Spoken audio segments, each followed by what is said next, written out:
Ketua Umum yang akan menyampaikan hal-hal baru berkaitan dengan soal perkembangan pelatih timnas. Ya kan sudah disampaikan 5, itulah yang Yes, mantap! Tepat pagi ini, Timnas Indonesia Senior main lagi hari Kamis. Oman akan jadi lawan Timnas Indonesia untuk merebut 1 titik.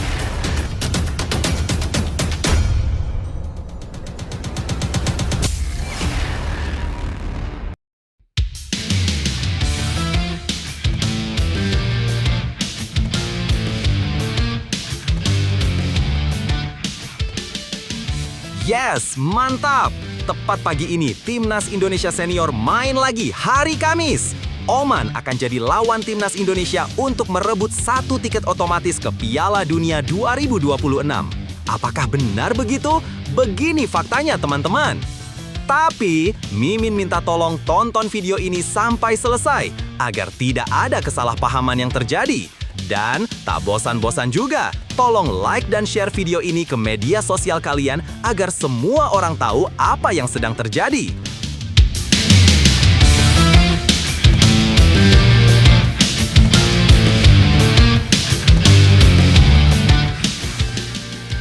Sebelumnya diberitakan, PSSI diam-diam sudah kantongi 5 calon pelatih timnas. PSSI bergerak cepat mencari sosok baru di kursi pelatih timnas Indonesia. Di balik pintu rapat yang tertutup, 5 kandidat sudah disaring dan tinggal menunggu proses finalisasi. Berikut ini 3 faktanya. Fakta 1, pencarian pelatih sudah final di meja badan timnas nasional. Di Stadion Madia, suasana Senin sore itu terasa berbeda. Sumarji, kepala badan timnas nasional, berdiri di tengah kerumunan media dan dengan tenang mengonfirmasi bahwa PSSI telah menemukan 5 kandidat pelatih untuk timnas Indonesia. Ia tidak menyebut satu pun nama, tetapi caranya berbicara menunjukkan bahwa prosesnya sudah sangat matang. Ia menjelaskan bahwa keputusan ini merupakan hasil diskusi intens dengan Direktur Teknik PSSI, Alexander Zwiers. Menurutnya, 5 kandidat tersebut sudah lolos tahap analisis awal dan segera masuk fase seleksi lanjutan. Sumarji mengatakan, insya Allah Pak Erick Thohir yang akan menyampaikan hal-hal baru terkait perkembangan pelatih timnas Indonesia. Saat ini sudah ada 5 kandidat dan itu yang sedang kami dalami. Ia menegaskan bahwa kini semua tahap internal sudah final. Tersisa tinggal menindaklanjuti pertemuan dengan para pelatih, entah digelar online atau tatap muka langsung. Publik tinggal menunggu momen saat Erick Thohir mengumumkannya. Nah, sebelum lanjut mendengar berita ini, untuk para netizen, keluarkan 1 kalimat pamungkas untuk menanggapi kabar ini. Menurut kalian, siapakah pelatih yang cocok untuk melatih timnas Indonesia selanjutnya? Ayo teman, berikan tanggapan kalian di kolom komentar. Bravo Timnas, bravo PSSI. Ayo Garuda, buktikan bahwa level kita sudah dunia. Buktikan bahwa kita adalah raksasa Asia. Tiket Piala Dunia harga mati. Di sisi lain, jangan lupa juga 1 kalimat khusus untuk Erick Thohir CS yang sedang berusaha keras memajukan sepak bola Indonesia. Silahkan tulis di kolom komentar. Ayo terbang tinggi Garuda. Mari kita lanjut teman-teman. Fakta 3, nama-nama kandidat mulai beredar tetapi PSSI minta publik tidak berspekulasi. Di tengah penutupan informasi yang rapat, beberapa nama sudah ramai disebut publik maupun media asing. Timur Kapades, Jesus Casas, dan Heimir Hallgrímsson menjadi 3 sosok yang santar dikaitkan. 2 di antaranya sedang tidak menangani klub, sementara Hallgrímsson masih berjuang bersama timnas Irlandia untuk tiket Piala Dunia 2026. Meski rumor terus bergulir, Sumarji meminta semuanya tidak disimpulkan terlalu cepat. Ia mengatakan, sudah jangan terlalu dikerucutkan, nanti tunggu episode selanjutnya saja. Pernyataan itu menjadi sinyal bahwa prosesnya memang sudah jauh berjalan, tetapi PSSI ingin semua informasi bersumber langsung dari Erick Thohir demi menjaga ketertiban proses rekrutmen. Lebih lanjut, situasi ini menunjukkan bahwa PSSI sedang berusaha tampil lebih rapi dan terstruktur dalam proses pemilihan pelatih timnas Indonesia. Meski begitu, nuansa tertutupnya informasi membuat publik penasaran sekaligus khawatir. Di satu sisi, kerahasiaan adalah hal wajar agar proses negosiasi tidak bocor atau terganggu. Namun di sisi lain, PIMNAS adalah milik publik dan ketertarikan masyarakat pada perkembangan pelatih baru cukup besar. Langkah PSSI yang menunggu Erick Thohir sebagai satu-satunya sumber informasi resmi menunjukkan adanya upaya menata komunikasi agar tidak simpang siur. Ini positif, tetapi hanya akan efektif jika pengumumannya tidak terlalu lama. Semakin cepat PSSI memberi kejelasan, semakin mudah bagi publik menerima prosesnya tanpa spekulasi liar. Pada akhirnya, yang paling penting adalah kualitas pelatih yang dipilih serta sejauh apa federasi memberikan dukungan struktural agar siapapun pelatih barunya bisa bekerja dengan efektif. Jika langkah PSSI benar-benar sudah final secara internal seperti yang dikatakan Soemarji, maka publik tinggal berharap bahwa keputusan ini bukan hanya sekedar pergantian nama, melainkan langkah terencana yang membawa arah baru bagi timnas Indonesia. Ivar Jenner bakal tinggalkan timnas U22 usai lawan Mali sebelumnya diberitakan. Timnas Indonesia U22 tengah menjalani rangkaian uji coba menghadapi Mali sebagai bagian dari persiapan menuju SEA Games 2025. Namun, di balik persiapan itu, muncul kabar kurang menyenangkan. Sejumlah pemain termasuk Ivar Jenner diminta klub untuk segera kembali setelah laga kedua kontra Mali. Berikut ini 3 faktanya. Fakta 1, Ivar Jenner jadi pembeda tapi Mali tetap terlalu tangguh.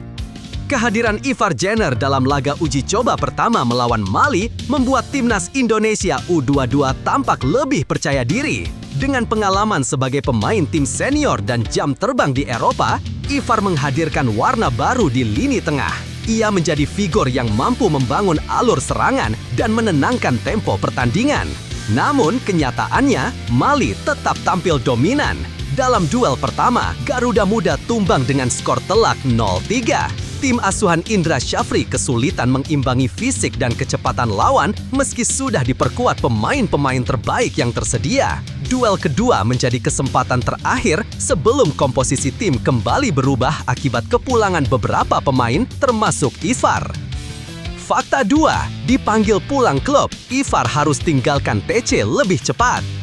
Ketua BTN PSSI Soemarji mengungkapkan bahwa sejumlah klub telah mengirim surat resmi meminta pemainnya kembali usai uji coba melawan Mali. Nama Ivar Jenner termasuk di dalamnya. Dalam pernyataannya, Soemarji mengatakan, "Termasuk saya sampaikan, Ivar juga diminta klubnya agar kembali."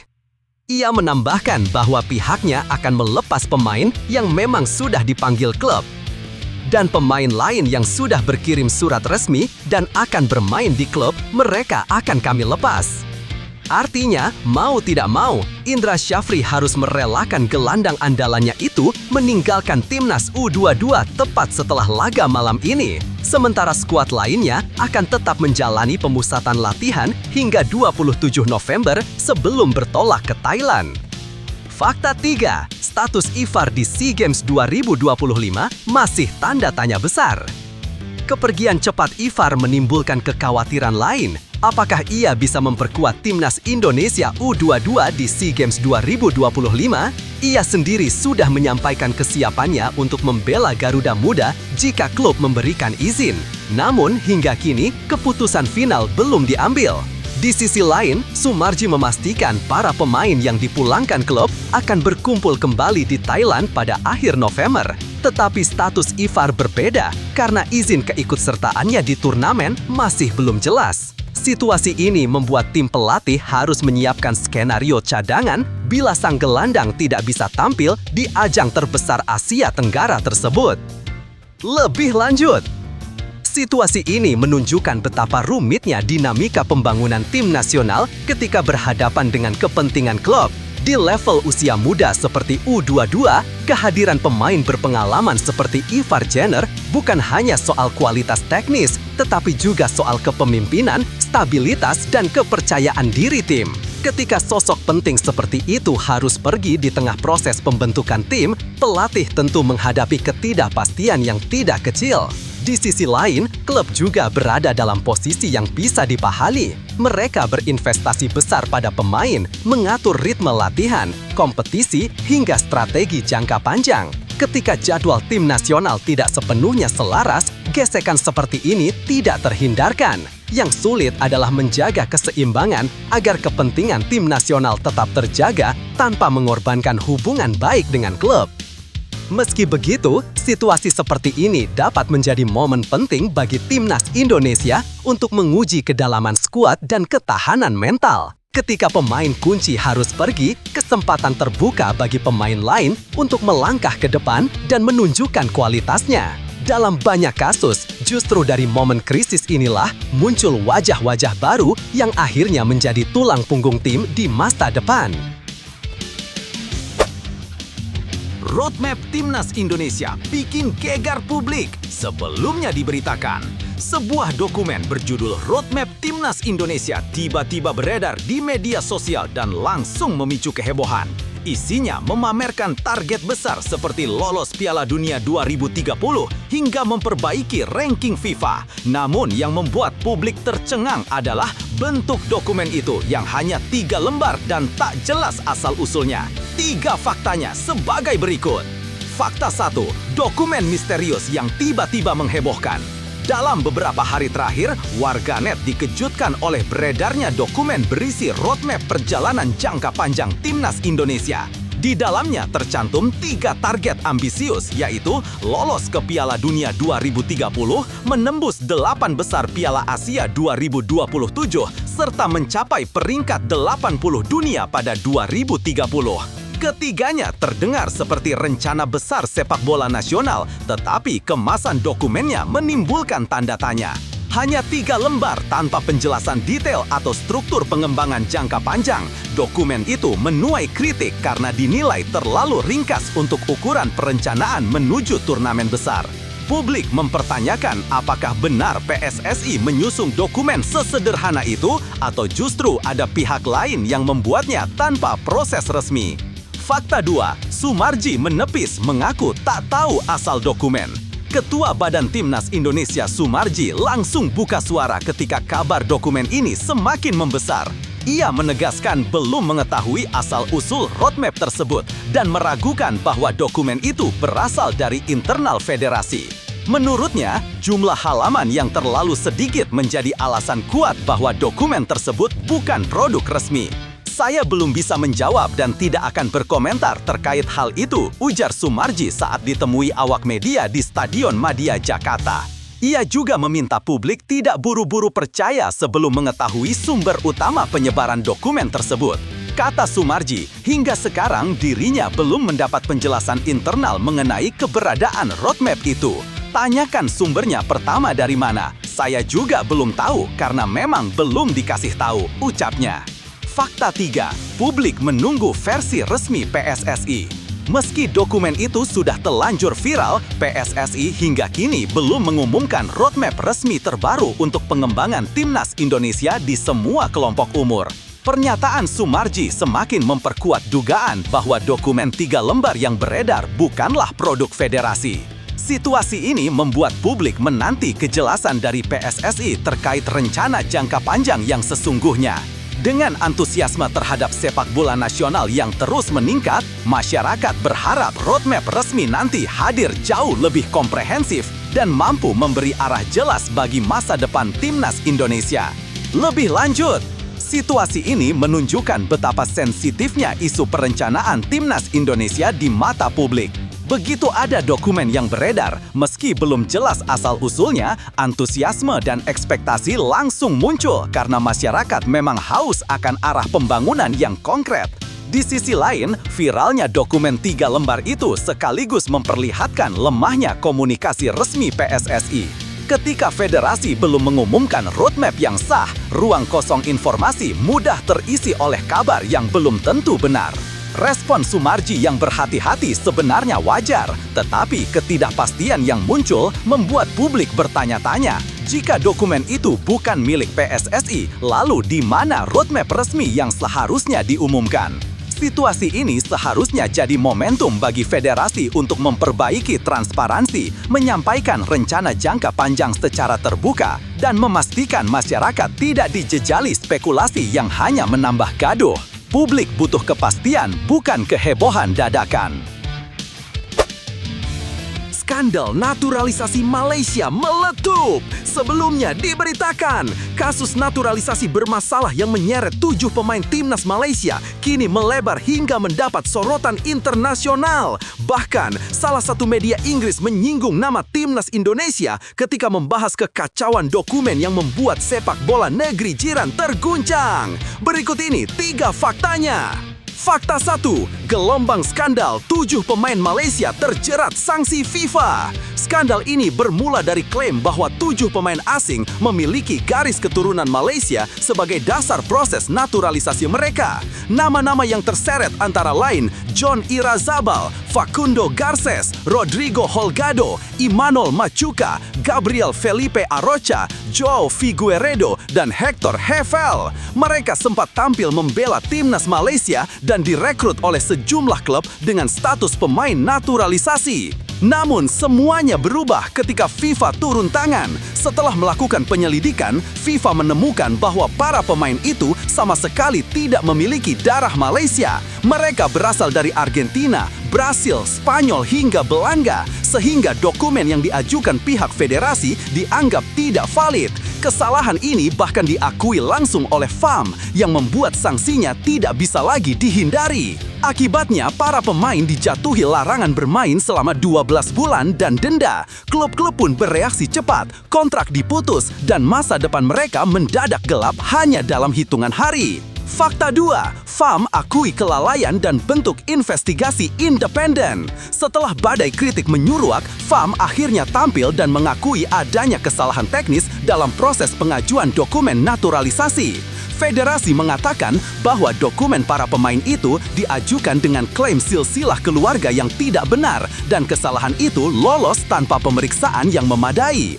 Langkah lanjutan pun diambil. FAM membentuk tim investigasi independen untuk menelusuri akar masalah, menilai siapa yang bertanggung jawab, dan mencari tahu bagaimana manipulasi bisa terjadi secara masif terhadap 7 pemain sekaligus. Situasi makin runyam karena kasus ini terjadi setelah para pemain sempat bermain di pertandingan internasional. Artinya, dampaknya tidak hanya bersifat administratif, melainkan juga berpengaruh pada hasil pertandingan yang sudah dijalani Malaysia selama periode tersebut.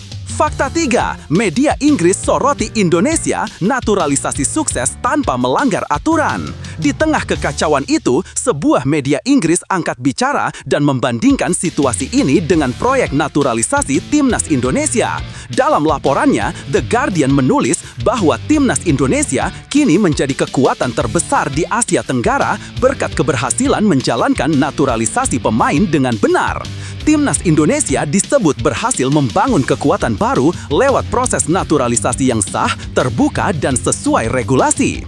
Media tersebut menilai kesuksesan Indonesia lah ini yang diduga mendorong Malaysia ingin meniru langkah serupa namun berujung pada pelanggaran besar. The Guardian juga menegaskan bahwa FIFA menuduh FAM memalsukan dokumen 7 pemain dari berbagai negara untuk mengklaim bahwa mereka memiliki leluhur yang lahir di Malaysia. Sementara itu, Indonesia justru dinilai konsisten memastikan asal-usul pemain dapat dipertanggungjawabkan dan mengikuti aturan yang berlaku. Para pemain naturalisasi Indonesia juga disebut membawa pengalaman Eropa sekaligus memiliki rasa nasionalisme tinggi. Lebih lanjut, situasi ini menunjukkan betapa rapuhnya sebuah proyek besar ketika fondasinya dibangun dengan dokumen yang tidak akurat. Naturalisasi seharusnya menjadi jalan untuk memperkuat timnas nasional, tetapi ketika prosesnya dipaksakan dan tidak mengikuti aturan, hasilnya justru menciptakan kerugian bagi semua pihak. Para pemain yang awalnya datang dengan harapan besar, kini terkena dampaknya paling berat. Karir mereka terhenti, kontrak diputus, dan reputasi mereka tercoreng akibat kesalahan administratif yang seharusnya bisa dicegah sejak awal. Di sisi lain, sorotan media internasional terhadap Indonesia memperlihatkan bahwa proses yang benar dan transparan mampu menghasilkan dampak positif untuk jangka panjang. Ketika Indonesia disebut berhasil membangun kekuatan melalui naturalisasi yang sah, itu menjadi pengingat bahwa kualitas bukan hanya soal mendatangkan pemain asing, tetapi juga bagaimana sebuah federasi mengelola prosesnya dengan kredibilitas. Kasus Malaysia ini pada akhirnya bisa menjadi pelajaran besar untuk negara manapun. Membangun kekuatan tidak bisa dilakukan dengan jalan pintar, apalagi dengan memanipulasi dokumen. Transparansi dan profesionalitas tetap menjadi kunci.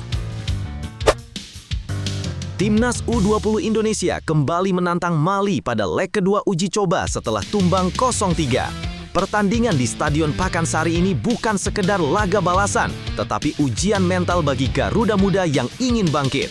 Namun, Mali datang dengan rencana besar. Berikut ini 3 faktanya. 1. Mali memburu kemenangan kedua. Pelatih Mali U22, Fosseni Diawara, menegaskan bahwa timnya tidak datang hanya untuk sekedar tampil. Mereka menargetkan kemenangan kedua setelah sebelumnya menaklukkan Indonesia dengan skor telak 3-0. Menurutnya, hasil besar di leg pertama bukan alasan untuk meremehkan tuan rumah. Diawara mengungkap bahwa persiapan tetap dilakukan secara serius meski jarak pertandingan terbilang singkat. Ia berkata kepada media bahwa timnya memanfaatkan waktu pemulihan sesingkat mungkin dan tetap fokus menghadapi Garuda Muda. Tujuannya tak hanya menang, tetapi juga menguji pemain yang belum mendapat menit bermain pada laga sebelumnya. 1. Perubahan skuad Mali untuk uji kekuatan baru. Berbeda dari leg pertama, Mali dipastikan datang dengan susunan pemain yang sedikit berubah. Diawara memang ingin memberi kesempatan kepada nama-nama yang sebelumnya hanya duduk di bangku cadangan. Baginya, laga ini adalah momen ideal untuk melihat kemampuan para pemain pelapis sekaligus menjaga kebugaran seluruh tim. Meski demikian, sang pelatih menegaskan bahwa perubahan itu bukan bentuk pengenduran kewaspadaan. Ia memandang Indonesia sebagai lawan yang akan tampil lebih agresif dan termotivasi karena kekalahan sebelumnya. Diawara mengingatkan para pemainnya agar tetap fokus, serius, dan tidak menganggap enteng situasi apapun di lapangan. 3. Indonesia dinilai sedang belajar namun punya potensi besar. Diawara menyoroti bahwa Indonesia sebenarnya tampil kurang baik pada awal pertandingan di leg pertama. Menurutnya, kesalahan kecil di awal laga membuat timnya mampu menguasai permainan dan membangun kepercayaan diri. Meskipun demikian, ia menilai Indonesia tetap menunjukkan kualitas dan beberapa aspek positif. Ia menyebut bahwa Timnas U22 Indonesia adalah tim yang sedang berkembang, dihuni pemain muda dengan pengalaman yang berbeda. Diawara juga mengingatkan bahwa tim asuhan Indra Syafri memiliki pemain yang pernah tampil di tim A sehingga potensi mereka sangat besar. Karena itu, ia tetap menghormati kekuatan Garuda Muda meski tetap menargetkan kemenangan kedua. Lebih lanjut, situasi ini memperlihatkan bagaimana sebuah uji coba internasional bisa berubah menjadi panggung psikologis antara dua tim muda yang sedang mencari identitas. Indonesia datang dengan beban kekalahan dan dorongan publik untuk bangkit, sementara Mali hadir dengan kepercayaan diri tinggi tetapi tetap berhati-hati. Di satu sisi, ini menjadi pengalaman penting bagi Garuda Muda untuk belajar mengatasi tekanan setelah tumbang cukup telak. Tim asuhan Indra Syafri perlu menunjukkan bahwa mereka tidak hanya belajar dari kekalahan, tetapi juga mampu bereaksi cepat dalam waktu persiapan yang singkat. Di sisi lain, sikap Mali yang tetap serius meski sudah menang besar menunjukkan profesionalitas dan kedewasaan mereka dalam memandang pertandingan. Mereka tidak ingin memberikan ruang bagi Indonesia untuk berkembang, sekaligus memanfaatkan duel ini sebagai kesempatan memaksimalkan seluruh pemain. Keinginan mereka untuk meraih kemenangan kedua menjadi tantangan tersendiri bagi Indonesia yang harus membuktikan bahwa leg pertama bukan gambaran sesungguhnya dari kemampuan mereka. Pertemuan ini pada akhirnya bukan hanya soal skor, tetapi soal bagaimana dua tim muda mengelola momentum, tekanan, dan perkembangan permainan. Indonesia akan diuji dari sisi mental, organisasi, dan respon terhadap kritik, sementara Mali akan diuji dari sisi konsistensi. Uji coba yang awalnya tampak sederhana justru berubah menjadi barometer kesiapan kedua negara menghadapi kompetisi yang lebih besar. Kekalahan 0-3 bukan akhir, melainkan pengingat bahwa jalur menuju perkembangan tidak pernah mulus. Setiap tim besar pernah jatuh bahkan berkali-kali sebelum akhirnya berdiri sebagai pemenang. Kalau Mali bisa tampil percaya diri, Indonesia pun bisa melakukan hal yang sama. Yang penting adalah mental untuk tidak menyerah, fokus memperbaiki detail, dan tampil seolah tidak ada yang mustahil. Percayalah, satu laga bisa mengubah suasana, mengubah pandangan, bahkan mengubah masa depan. Jadi, terus melangkah, terus berjuang, dan ingat, kemenangan selalu mendekat kepada mereka yang menolak berhenti.